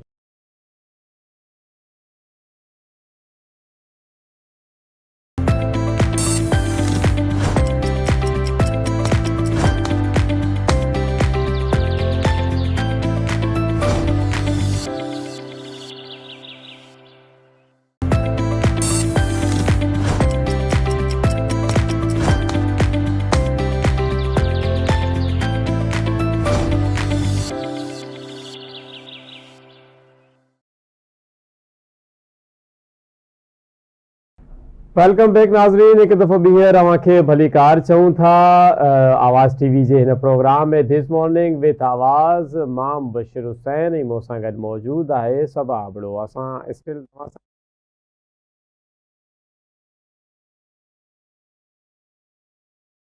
जे मथां ॻाल्हि ॿोल करे रहिया हुआसीं उहो हो पीर वसण जे अंदरि अफ़सोसनाक वाक़ियो जेको कुझु ॾींहं पहिरियां पेश आयो आहे। हिकु 6 वरीअ जी नंढी छोकिरी नींगरी नंढी जंहिंजी अखियुनि में ख्वाब हूंदा जंहिंजी अखियुनि में उमेदूं हूंदियूं उन्हनि जे वालदेन जे अखियुनि में उमेदूं हूंदियूं त असांजी नंढी पढ़ी लिखी वॾी थी करे डॉक्टर थींदी इन मुआशिरे खे जेको आहे उहो डिलीवर कंदी ऐं इन समाज जे लाइ बहितर कमु कंदी। लेकिन तव्हां ॾिसो हिकु 6 साल जी नंढी छोकिरी अनीसा फुल खे हिकु जेको जवाबदार आहे जेको कातिल आहे उनजो उन सां गॾु हुन जेको आहे उहो बदफ़ेली करे ऐं ज़ुल्म जबर करे उनखे क़तल करे छॾियो। ऐं असां सां गॾु इन खां पहिरियां असां सां गॾु असांजा वकील साथी मौजूदु हुया फैज़ मोहम्मद फुल साहब जेके ॿुधाए रहिया हुया त उन्हनि जी लाश अहिड़ी हालत में मिली आहे यानी कि सुञाणप खां ॿाहिरि आहे। ऐं हाणे बाक़ाइदा उनजो DNA कयो थो वञे उन नंढड़ीअ जे वारनि जो ऐं वालदा जे वारनि खे मिलाए करे त हे छा लाश अनीसा फुल जी ई आहे ऐं यकीनन इहो आइडेंटिफाई थी ई चुको आहे। इन करे असां तव्हांखे इहा रिपोर्ट ॾेई रहिया आहियूं। जॾहिं इहा लाश आई उन खां पोइ वारसनि ऐं कुझु समाजी वर्करनि पारां महिराण हाईवे ते धरणो हयो वियो। जंहिं खां पोइ उन वाक़िए खां पोइ वरी पुलिस बि हरकत में आई इदारा बि हरकत में आया। लेकिन ॻाल्हि डिस्कस करण जी इहा आहे आख़िर केसि ताईं असांजी मेज़बान साथी सबा अबड़ो बि इहा ई ॻाल्हि करे रही हुई त इन खां पहिरियां असां उजाला परवीन जो केस बि डिस्कस कयोसीं जेतो अञा ताईं को ख़बर न पइजी सघी आहे। स्टिल हुन जा वालदेन जेको आहे उहो ट्रामा में हूंदा ऐं तमामु शयूं ऐं हाणे सभा हुन हवाले सां अपडेट इहा आहे त जेका कमेटी जोड़ी वई हुई लास्ट टाइम हुन जे हवाले सां असांखे ॿुधाइनि पिया हाणे 2 ॾींहं पहिरियां उन्हनि वञी करे को उन ॻोठनि में छापा हणणु शुरू कया आहिनि। जेकॾहिं एतिरो देरि सां रिएक्शन ॾिनो वेंदो इदारनि जे तरफ़ां त यकीननि पोइ ईअं ई थींदो। कुझु ॾींहंनि खां पोइ असांजे हथनि में असांजे नंढड़ीअनि जूं असांजे ॿारनि जूं लाशूं ई मिलंदियूं उहे ज़िंदा हालत में असांखे नथियूं मिली सघनि। इन जे मथां इलाही ज़्यादा कमु करण जी ज़रूरत आहे। नाज़रीन तव्हां ॾिसो इन खां पहिरियां हिकिड़ो वाक़ियो पंजाब जे इलाइक़े कसूर में थियो ज़ैनब वारो वाक़ियो इलाही ज़्यादा मशहूरु बि थियो फेमस बि थियो सोशल मीडिया ते बि हलियो मीडिया ते बि हलियो। उन खां पोइ हुकूमत पारां इक़दामात कंदे ज़ैनब अलर्ट एप्लीकेशन ठाही वई ज़ैनब अलर्ट कानून पास कयो वियो। उन्हनि जे मथां बाक़ाइदा हेल्पलाइन ठाही वई त जेकॾहिं तव्हांखे का मुश्किलात पेश अचे थी त तव्हां ज़ैनब अलर्ट हेल्पलाइन सां रिजू कयो ताकी तव्हांजी जेका न्याणी आहे या जेके बि तव्हांजे घर जा ॿार आहिनि उहे नेक्स्ट ज़ैनब न थी सघनि। लेकिन स्टिल असां ॾिसी रहिया आहियूं उन ज़ैनब वाक़िए खां पोइ बि असांजे साम्हूं इहे केतिरियूं ई ज़ैनब हली वियूं अनीसा फुल हली वई उजाला परवीन जो अञा ताईं को ख़बर न आहे पई। प्रिया कुमारी जो इलाही पुराणो केस सिंध में हली रहियो आहे अञा ताईं उनजी का ख़बर न पई आहे। इन तरीक़े सां असां दर्जने सैकड़ो सवे नाला तव्हांखे गिणाए सघूं था। लेकिन अफ़सोसनाक सूरत हाल इहा आहे त इन जे मथां कोई एक्शन नथो वठी वञे। ऐं तव्हां ॾिठो हूंदो कुझु ॾींहं पहिरियां जवाबदार पारां एतिराफ़ी बयानु जारी कयो वियो आहे। यकीनन उहो तव्हां सोशल मीडिया ते बि ॾिठो हूंदो आवाज़ TV जी स्क्रीन ते बि उन पैगाम खे हलायो वियो उन बयान खे। तव्हां जेकॾहिं उन जवाबदार जी उहा वीडियो ॾिसो हुन जे चहिरे ते किथे बि शर्मिंदगी नज़र नथी अचे त मूंखां हे कमु ग़लति थी वियो मां हवस में अची करे इहो कमु करे वठमि। हू बाक़ाइदा मुतमिन अंदाज़ में पंहिंजो जेको आहे उहो बयानु ॾेई रहियो आहे। तव्हां हींअर बि पंहिंजी स्क्रीन ते ॾिसी रहिया आहियो। तव्हां ॾिसो हिन जो चहिरो ॾिसो तव्हां इन शख़्स जो ई बाक़ाइदा इहो बयानु ॾेई रहियो आहे त मां जेको आहे अनीसा फुल खे शइ वठण जे बहाने वठी वियमि ऐं उहो छो जो मूंखे सुञाणे पई। हुन मूंखां पुछा कयो त तव्हां लाशारी आहियो न मां तव्हांखे सुञाणियां थी त मां हुनखे चयो हा मां लाशारी आहियां। ऐं हाणे देन उन खां पोइ जेको बि हुन सां वाक़ियो पेश आयो शाम जो उन पंहिंजा कमु करे राति जो उन छोकिरीअ खे मारे छॾियो उन नंढी नींगरीअ खे मारे छॾियो। इहा इलाही ज़्यादा तकलीफ़ दे अमल आहे। इहो असांजे लाइ इलाही ज़्यादा परेशान कुन अमल आहे सिंध जे तमामु नाज़रीन जे लाइ सिंध जे तमामु माण्हुनि जे लाइ। असां उन ॾींहुं बि डिस्कस करे रहिया हुआसीं त सिंध जो शऊर जाॻे थो लेकिन सिंध जे शऊर खे वाक़ई में जाॻणो आहे। तव्हांजी सफ़नि में जेकॾहिं अहिड़ा माण्हू मौजूदु आहिनि उन्हनि खे आइडेंटिफाई कयो उन्हनि खे आइडेंटिफाई करे बाक़ाइदा उन्हनि खे इदारनि जे हवाले कयो ताकी अहिड़ा जेके दरिंदा असांजे समाज में ॼणा पिया आहिनि जेके असांजे समाज जे अंदरि मौजूदु आहिनि उन्हनि जो रस्तो रोके सघिजे उन्हनि जो रस्तो रोके इन्हनि शयुनि खे ख़तमु करे छॾे। हाणे असांजी सिंध वधीक मुतमिल नथी थी सघे अहिड़नि वाक़िअनि ते इहे इलाही ॾुख जूं घड़ियूं आहिनि। बिल्कुलु सही चयो तव्हां मुबशिर ऐं तव्हां सां मां तव्हांजी सभिनी ॻाल्हियुनि ते इतफ़ाक़ तव्हां केतिरा केसिस ईअं ॾिसंदासीं हाणे सिंध थकिजी पई आहे ऐं हाणे सिंध मायूस नथी थियणु चाहे, लाश नथी खणणु चाहे। हिकु ख़ुशहाल सिंध खपे। सभिनी खे अॻिते वधणो पवंदो, गॾु हिकिड़ो सुठो क़दम खणणो पवंदो त जीअं अॻियां वधूं, तालीम आम कयूं, सिहत जे शोबे में कमु कयूं। इहे ॿ शयूं अगरि असांजूं सही थी वियूं त सिंध जो आवाम ख़ुशहाल थी वेंदो। नाज़रीन, हिते असीं ॿिए टॉपिक ते असीं ज़रूरु डिस्कस कंदासीं, जेको अहम टॉपिक त चई सघिजे थो, पर हिकिड़ो एंटरटेनमेंट जो टॉपिक चई सघिजे थो। न कि सिर्फ़ु छोकिरनि लाइ, बल्कि छोकिरनि लाइ बि इहो एंटरटेनमेंट जो टॉपिक आहे ऐं इनखे ज़रूरु टच कंदासीं। तमामु घणा छोकिरा एक्साइटेड हूंदा आहिनि जॾहिं बि टीम्स ईंदियूं आहिनि पाकिस्तान में, ऐं जॾहिं इंटरनेशनली टीम्स ईंदियूं आहिनि त ज़ाहिर असां वटि सिक्योरिटी सिस्टम बिल्कुलु चेंज थी वेंदो आहे, माण्हू अलर्ट थी वेंदा आहिनि। असीं ख़ासि करे शहर फैसल ते ॾिसंदा आहियूं त असांखे जॻह जॻह ते सिक्योरिटी नज़र ईंदी आहे। कैमरा त हूअं बि असां वटि आहिनि, पर अञा वधीक सिक्योरिटी हाईलाइट थी वेंदी आहे, हाई अलर्ट थी वेंदी आहे, छो त टीम्स जी सिक्योरिटी आहे, टीम्स आयल आहिनि ऐं असां वरी उन्हनि जी एक्साइटमेंट में वञी ग्राउंड पहुचंदा आहियूं ऐं असीं क्रिकेट ॾिसंदा आहियूं। हिन वक़्तु PSL जो माहौल हली रहियो आहे ऐं कुझु मैचिस शुरू थियण वारियूं आहिनि।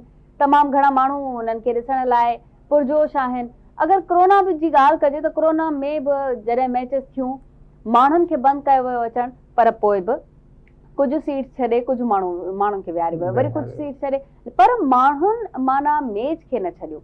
घर में हुजूं था त ॿाहिरि असांखे रिमोट नथा ॾियनि, अगरि घर में ॿारनि खे रोकियूं था त उहे वरी ॿाहिरि वञी करे क्रिकेट खेॾनि था। नंढे ॿार खे जॾहिं मुबशर असीं ख़र्ची ॾींदा आहियूं, ईद जो माहौल हूंदो आहे, ख़ासि करे छोकिरो वञी पंहिंजे लाइ बैट बॉल या गन वठी ईंदो आहे, ख़ासि करे बैट बॉल ज़रूरु वठंदा आहिनि। छा चवंदो, तव्हांखे क्रिकेट केतिरी पसंदि आहे, तव्हांजो फेवरेट तव्हांजी हूंदी? छोकिरनि जे लाइ बॉयज़ जी जेका गेम आहे उहा त क्रिकेट ई आहे नाज़रीन। यकीनन तमामु छोकिरा इलाही शौक़ीन हूंदा आहिनि क्रिकेट खेॾण जा, बल्कि हाणे असां ॾिसूं पिया छोकिरियूं बि इन मैदान में पोइते न आहिनि, उहे बि अॻिते वधी रहियूं आहिनि ऐं बाक़ाइदा छोकिरियुनि जे अंदरि बि इन रांदि खे पसंदि कयो थो वञे ऐं ॾिठो थो वञे। अच्छा, अॼु जेका छोकिरी क्रिकेट पसंदि न बि कंदी आहे, उन खां तव्हां पुछा कयो पंहिंजो फेवरेट प्लेयर ॿुधायो त घटि में घटि शाहिद आफ़रीदी या बाबर आज़म जो नालो ज़रूरु वठंदी आहे।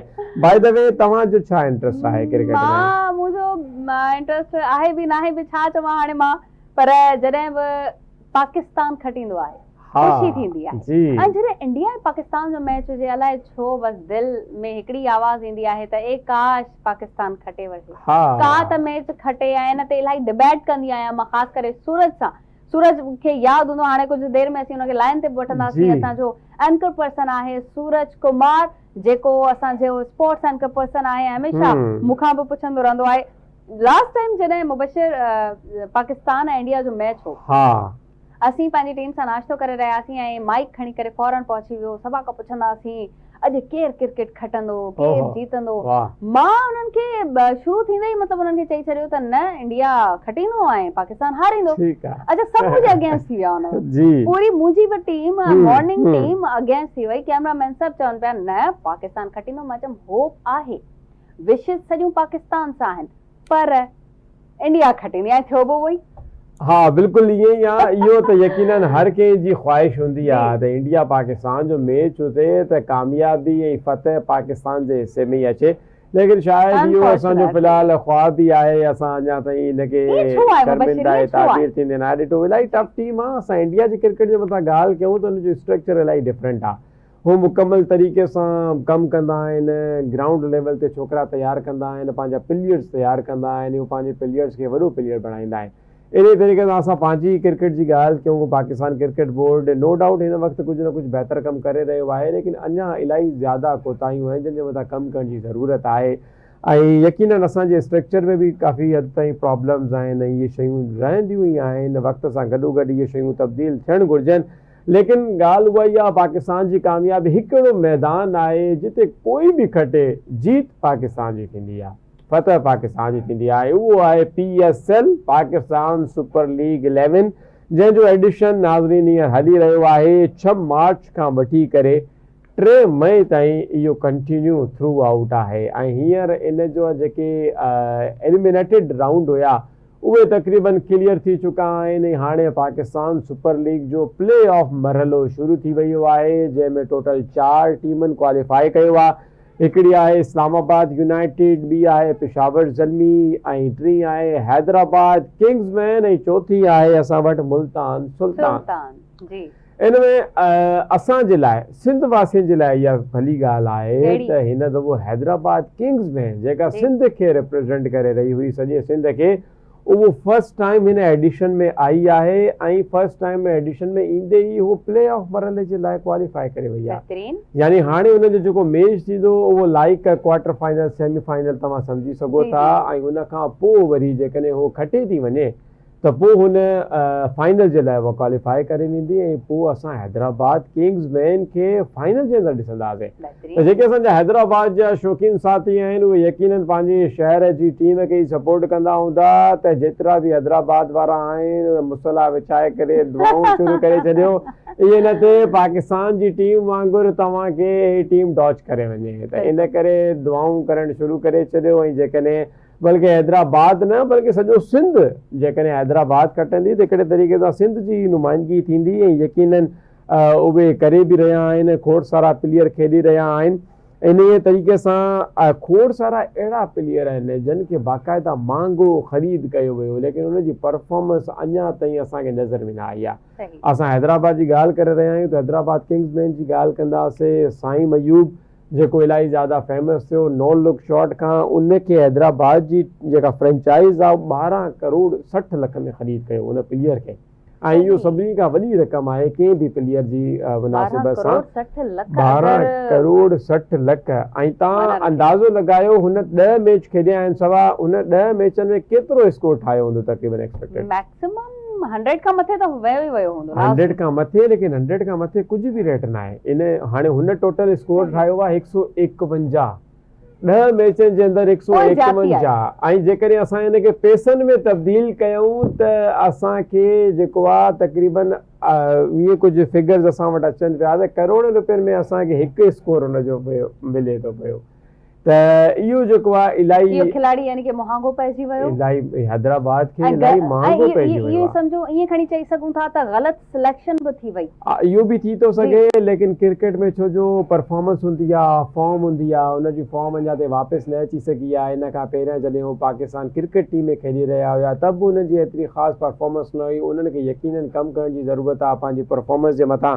ऐं उन सां गॾु सलमान आगा खे 5 करोड़ में ख़रीद कयो वियो, ऐं हुन 9 मैचनि में 112 स्कोर ठाहियो, जेको पाकिस्तान क्रिकेट टीम जो कप्तान आहे।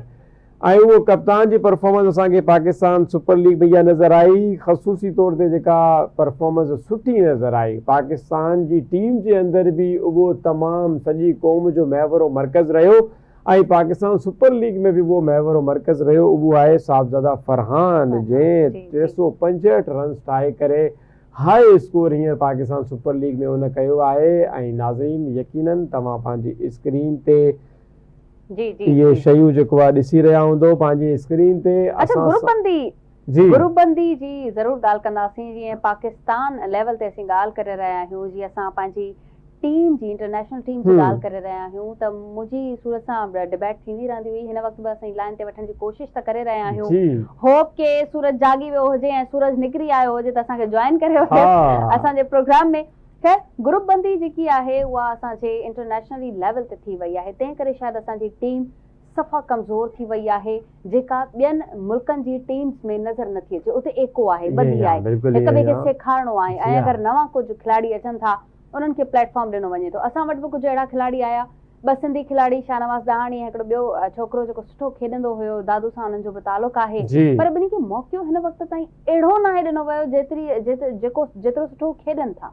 बिल्कुलु ईअं ई आहे, इहो इलाही इम्पोर्टेंट पॉइंट आहे। पेशावर ज़ल्मी जी टीम में शाहनवाज़ दहाणीअ खे सिलेक्ट कयो वियो, ऐं असां ॾिठोसीं तक़रीबन अञा ताईं कंहिं बि मैच में उन्हनि खे मौक़ो न आहे ॾिनो वियो। इन जे मथां असांजे सूरज कुमार जेको आहे उहो पेशावर ज़ल्मी जे हेड कोच जो इंटरव्यू कंदे सवाल बि पुछियो हुयो त आख़िर शाहनवाज़ दहाणी जेको आहे छो तव्हांजे कॉम्बिनेशन में सिलेक्ट नथो थिए, त उन्हनि बि इहो ई जवाबु ॾिनो त असांजे कॉम्बिनेशन में फ़िलहालु हुनजी ज़रूरत महसूसु नथी थिए, इन जे करे हुननि खे अञा ताईं को मैच न आहे खिलारे वियो। लेकिन होप सो प्ले ऑफ मरहलो शुरू थी वियो आहे, सही। पेशावर जल में खेॾी रही आहे। उमेद आहे त असां शाहनवाज़ ॼाणी खे पंहिंजी स्क्रीन ते ॾिसंदासीं। बिल्कुलु ज़रूरु ॾिसंदासीं। ऐं हिन वक़्तु सूरज खे असीं ॾाढो मिस कयो आहे। अगरि असांजो सेगमेंट ॾिसंदो त केतिरो दफ़ा हुननि जो नालो खयोंसीं, पर तव्हां असांखे हाय, जॉइन न हाय, कयो। हाय। इहो तव्हां ते ॾंढ ॾोर रहियो। ख़ैर, जी। वठंदासीं असीं ब्रेक। मॉर्निंग विथ आवाज़ में ॿीहर वापसि था अचूं।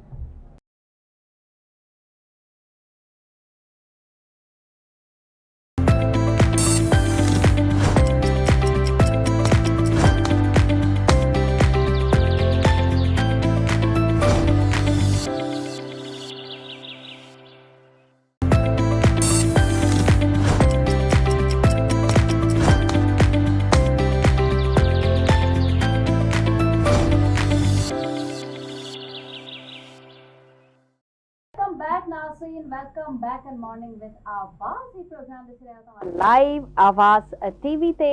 असां खोड़ सारे टॉपिक्स ते ॻाल्हाईंदा आहियूं ऐं ॻाल्हायूं बि पिया। हिन वक़्तु असीं जंहिं टॉपिक ते ॻाल्हाईंदासीं उहो यूथ लाइ आहे। बिल्कुलु यूथ लाइ अपॉर्चुनिटीज़ अचनि थियूं, यूथ लाइ स्कॉलरशिप्स अचनि थियूं, फेलोशिप्स अचनि थियूं, जिन में फुली फंडेड प्रोग्राम्स हुजनि था ऐं असीं अप्लाई करे कहिड़े बि मुल्क वञी सघूं था। असांखे केतिरा ई मौक़ा ईअं मिलनि था। सिर्फ़ु इहो आहे त तव्हांखे रिसर्च करणी पवंदी ऐं सर्च जो जेको मामिलो आहे उहो तव्हांखे छॾिणो न आहे। कॾहिं बि तव्हां कंहिं बि मुल्क जे बारे में सम्झणु चाहियो था, ॾिसणु चाहियो था, त प्लीज़ सर्च ज़रूरु कयो। तव्हां वटि अपॉर्चुनिटीज़ पाण ईंदियूं। जीअं हिन वक़्तु फुली फंडेड अपॉर्चुनिटी असांजी यूथ लाइ आहे। उहा आहे हिकिड़े बहितरीन फेस्टिवल जी शक्ल में, जेको रशिया रूस तव्हांखे ॾेई रहियो आहे। 2026 फुली फंडेड यूथ फेस्टिवल थी रहियो आहे। अच्छा, फेस्टिवल जी मुराद छा आहे? फेस्टिवल में असीं छा सिखंदासीं? छा असां वटि फेस्टिवल्स नथा लॻनि? बिल्कुलु असां वटि बि फेस्टिवल्स लॻनि था, पर ही हिकिड़ो आम फेस्टिवल न आहे जंहिंमें तव्हां पंहिंजे पाण खे सुञाणे सघो था, पंहिंजे पाण खे सराहे सघो था ऐं कंहिं लेवल ते मञराए बि सघो था। हिन इंटरनेशनल फेस्टिवल ऑफ यूथ जेको लॻी रहियो आहे रशिया में, उन में 10,000 माण्हू पार्टिसिपेट करे सघनि था। गॾोगॾु 2,000 वॉलंटियर्स बि आहिनि ऐं 190 मुल्कनि जा मेंबर्स आहिनि। रिजन्स में बि 89 जेके रशिया जा मुल्क, जेके वेझा वेझा मुल्क आहिनि, या वरी उन्हनि जा वेझा वेझा इलाइक़ा आहिनि, शहर आहिनि, उहे बि कंट्रीब्यूट करे रहिया आहिनि। फेस्टिवल जो असल मक़सदु छा आहे? हिन वक़्तु असांजी सिंध जो हिकिड़ो बहितरीन नौजवान वञी रहियो आहे इन फेस्टिवल खे इंजॉय करणु, कुझु सिखणु, कुझु सेखारणु। कीअं हिते पहुता, कीअं उन्हनि अप्लाई कयो, कीअं उन्हनि खे इहा अपॉर्चुनिटी मिली, अॼु असीं उन्हनि सां ॻाल्हि ॿोल कंदासीं।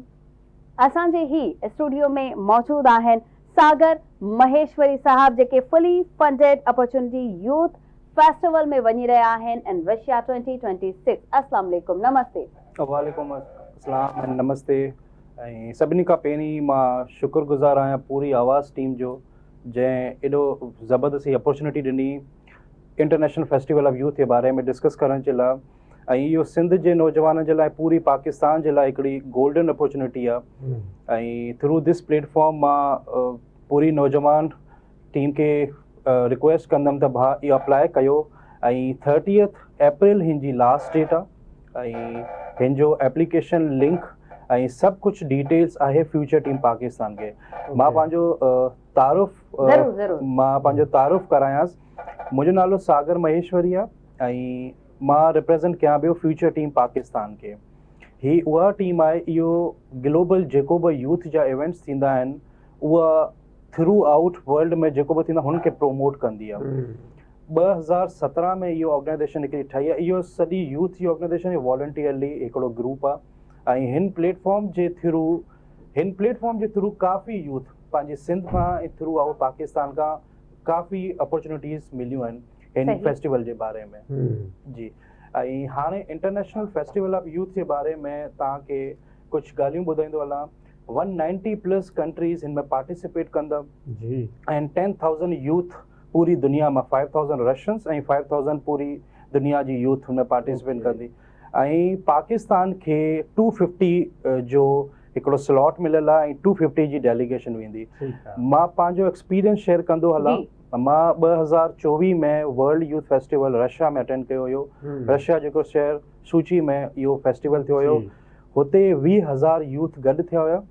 10,000 रशियंस हुया ऐं 10,000 पूरी दुनिया खां हुया। ओके ऐं हुन फेस्टिवल में काफ़ी ज़्यादा अपॉर्चुनिटीज़ हुयूं ऐं हिकिड़ो exposure, networking, global change makers हुया, इनोवेशन, AI, काफ़ी माण्हू गॾु हिकिड़े प्लेटफॉर्म ते सॼो यूथ जो हिकिड़ो नेटवर्क हुयो। हुन ई अंदाज़ ते हिकिड़ो नयो फेस्टिवल हाणे अरेंज थिए पियो रशिया में, उहा सितंबर में आहे, 11 सितंबर खां 17 सितंबर ते। बिल्कुलु जी बिल्कुलु बिल्कुलु नाज़रीन, इहे ई आहे असां अॼु सोचियोसीं जॾहिं असां मौज़ू डिस्कस पिया कयूं मां ई सवाद, असां इहो बि सोचियोसीं त पंहिंजे सिंध जे नौजवाननि जे लाइ, पाकिस्तान जे नौजवाननि जे लाइ अहिड़ी अपॉर्चुनिटी इंट्रोड्यूस करायूं। अहिड़ी अपॉर्चुनिटीज़ आम तौर ते उन्हनि माण्हुनि ताईं पहुची सघंदियूं आहिनि जेके सोशल मीडिया ते या दीगर शयुनि में एक्टिव हूंदा आहिनि। मुबशिर तव्हां छा अप्लाई कयो आहे? न, मां फ़िलहाल अप्लाई न कयो आहे, लेकिन देरि न अॼु कयो। असां जी। सागर महेश्वरी साहब खां गाइडेंस हासिल करे ज़रूरु अप्लाई कंदासीं। ऐं इहो ॾिसो इलाही बहितरीनु मौक़ो आहे रूस घुमण जो, ऐं ये अपॉर्चुनिटी यानी कि तव्हांखे कंप्लीटली तौर ते फुली फंडेड मिले थी पई। इन में तव्हांखे एप्लीकेशन फीस भी जेको आहे उनजो को थोड़ो आसान कजे त free of cost, free of cost completely तौर ते।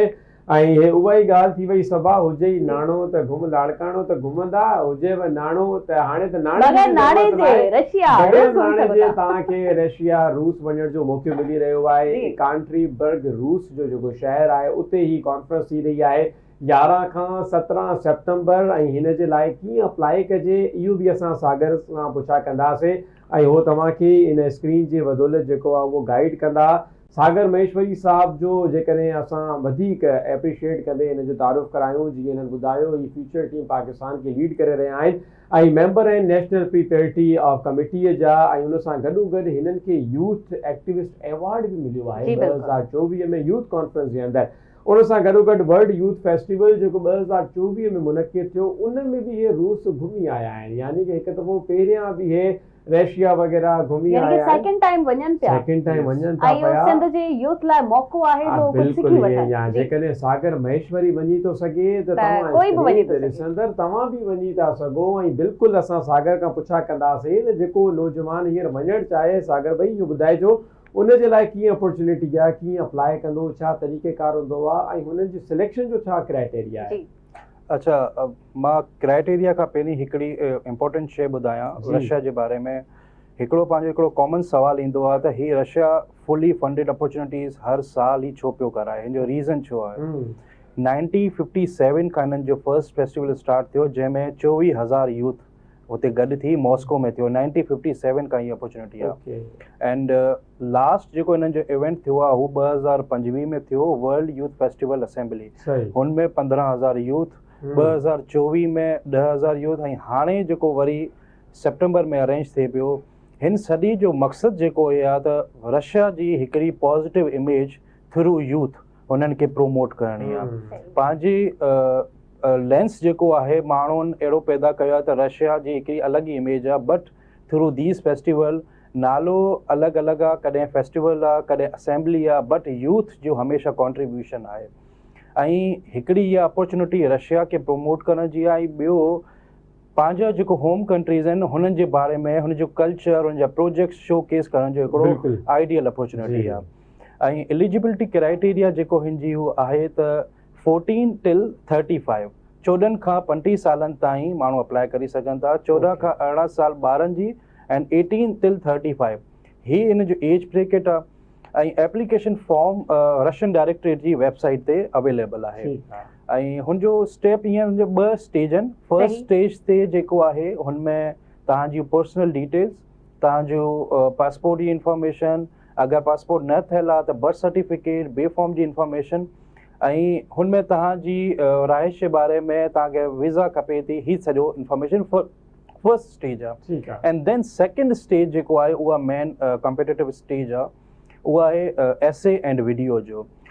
थ्रू दिस प्लेटफॉर्म मां पूरी सिंध जी नौजवान खे, पूरी पाकिस्तान जी यूथ खे इहो रिक्वेस्ट कंदुमि, जेको बि तव्हां कमु कयो आहे, कम्युनिटी सर्विस जो कयो हुजे, तव्हां पंहिंजी फील्ड में कयो हुजे, जेको बि उहा एज़ इट इज़ तव्हां लिखो, कुझु बि AI जनरेटेड कॉन्टेंट। बिल्कुलु ठीकु आहे। नाज़रीन, असां वधीक प्रोसेस पुछा कंदासीं, असां सां गॾु कनेक्ट रहिजो। टाइम थियो आहे नंढे ब्रेक जो, असां दुबारा हाज़िर थियूं था।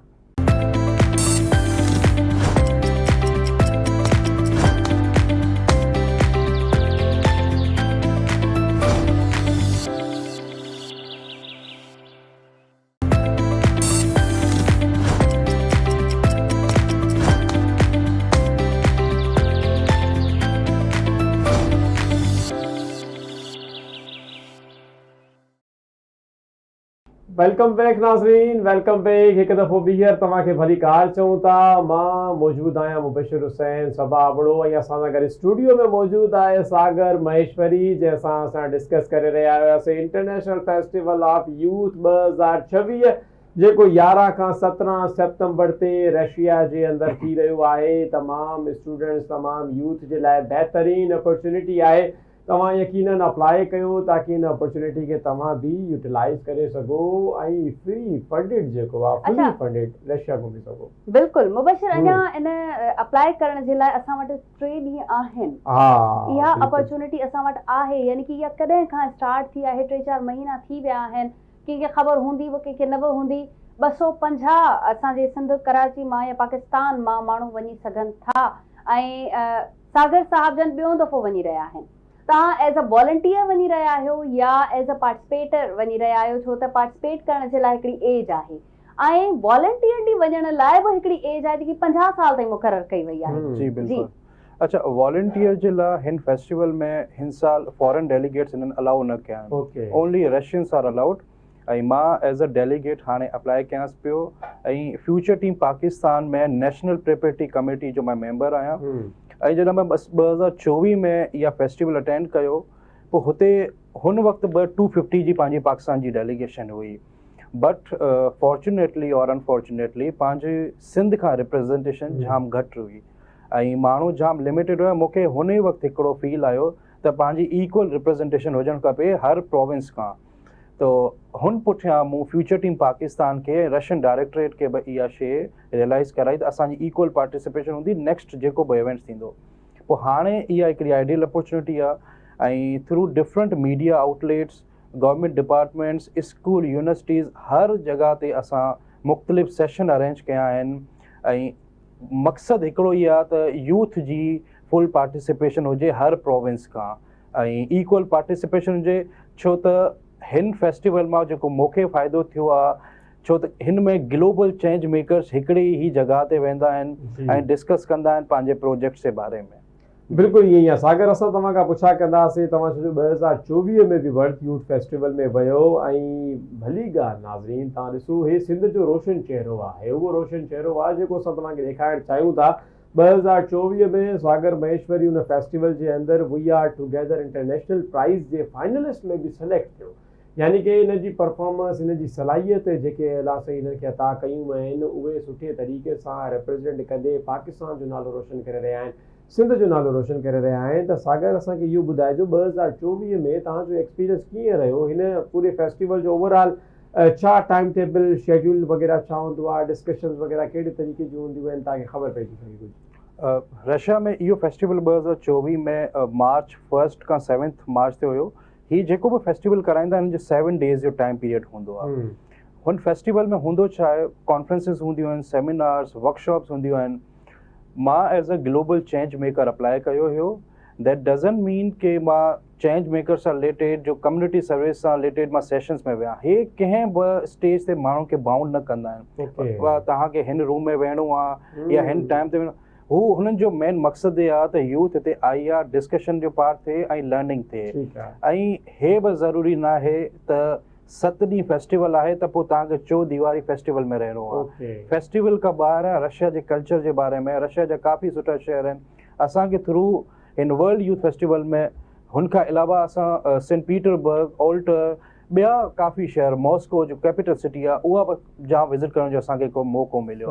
हुन फेस्टिवल में तव्हां एक्सपीरियंस जो पुछियो, जॾहिं मां ग्लोबल चेंज मेकर सां गॾु वेठमि ऐं पंहिंजो एक्सपीरियंस शेयर कयो, मूं वांगुरु काफ़ी सिंधी नौजवान आहिनि, कम्युनिटी सर्विस में इन्वॉल्व आहिनि ऐं काफ़ी हिकिड़ी समाजी भलाई जो कमु पिया कनि। पोइ जॾहिं मूं पंहिंजो एक्सपीरियंस जॾहिं उते शेयर कयो, पोइ हिकिड़े रशियन डेलीगेट मूंखे चयो त हीउ एक्सपीरियंस जेको आहे हिन खे असां ग्लोबल प्लेटफॉर्म ते शोकेस करणु चाहियूं था ऐं असांजो हिकिड़ो रशिया में हिकिड़ो ॿियो फेस्टिवल थींदो आहे वी आर टुगेदर जे बारे में।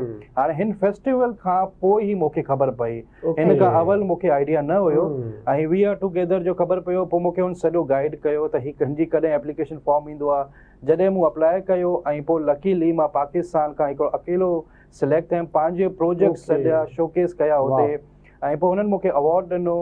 ऐं हर साल पोइ मूंखे हिकिड़ी हुन अपॉर्चुनिटी ॾिनी त हर साल पाकिस्तान खे तव्हां रिप्रेज़ेंट बि कयो ऐं हिकिड़ो माण्हू असांखे नॉमिनेट कयो जेको बि कम्युनिटी सर्विस जो कमु करे थो। पोइ सिंध जे कहिड़े बि इलाइक़े में हुजे, पाकिस्तान जे कहिड़े इलाइक़े में हुजे, थ्रू दिस फेस्टिवल मूंखे हिन पूरी अपॉर्चुनिटी जे बारे में ख़बर। सही, बहितरीन। सागर साहब, जीअं तव्हां चयो त चेंज मेकर जे हवाले सां मां हुते वियमि ऐं कुझु आइडियाज़ शेयर बि कया ऐं कुझु सिखियमि बि। उहे आइडियाज़ जॾहिं तव्हां पाकिस्तान में सिंध में खणी आया, फ़ाइदो छा थियो? छा हिते असां वटि प्लेटफॉर्म्स अहिड़ा आहिनि जिते अहिड़नि आइडियाज़ खे अप्लाई करे सघिजे? हा, हिन प्लेटफॉर्म जो मेन मक़सदु जॾहिं मूं पंहिंजा आइडियाज़ शेयर कया ऐं हाणे क्लाइमेट चेंज जो हिकिड़ो वॾे में वॾो मसइलो आहे। जॾहिं मूं पंहिंजो फ्लड 2022 जो एक्सपीरियंस हुते शेयर कयो, मूं फंड रेज़ कयो, पंहिंजी सिंध जा 24 out of 27 districts completely effect थिया हुआ क्लाइमेट खां। पोइ जॾहिं असां वॉलंटियरली, हिकिड़ी असांजी पंहिंजी वॉलंटियर ग्रुप आहे महेश्वरी एक्शन फोरम, उन बैनर जे अंदरि असां कंप्लीटली हिकिड़ो वॉलंटियरली प्रोजेक्ट्स कंदा आहियूं। पोइ हीट स्ट्रोक हुजे या इफ्तार ड्राइव हुजे या को बि कम्युनिटी सर्विस हुजे, असां उहे सभु प्रोजेक्ट हुते पेश कया। पोइ जॾहिं क्लाइमेट चेंज ते जॾहिं ॻाल्हि थी त पोइ हुते काफ़ी अहिड़ा डेलीगेट्स हुया, कुझु अहिड़ा कंट्रीज़ हुया हुननि खे बि इहा मसइलो हुयो क्लाइमेट चेंज जो। पोइ असां हुन ते डिस्कशन कई ऐं पोइ हुननि फंड रेज़ या असांखे ऑप्शन्स ॿुधाया त पोइ ग्लोबल प्लेटफॉर्म कहिड़ा आहिनि जेको तव्हां फंड रेज़ करे सघो था ऐं क्लाइमेट जा जेको इशूज़ आहिनि हिन खे मिटिगेट करे सघो था।